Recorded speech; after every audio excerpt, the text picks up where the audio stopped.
So, dito naman sa video na to, pag-uusapan naman natin yung mga lot sizes. Okay, kung paano mag-compute. Meron tayong tatlong tinatawag na lot sizes, the micro lots, mini lots, and standard lots. Si micro lot ay represented by 0.01, while mini lot is represented by 0.10, and then standard lot by 1 whole. Okay?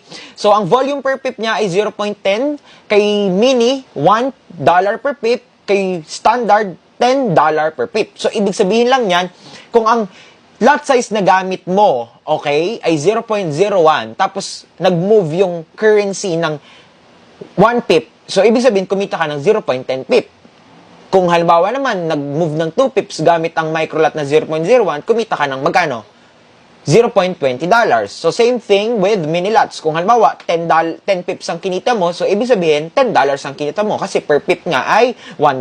And kay standard naman, kung halimbawa, kumita ka ng 100 pips, $10 per pip daw. Oh,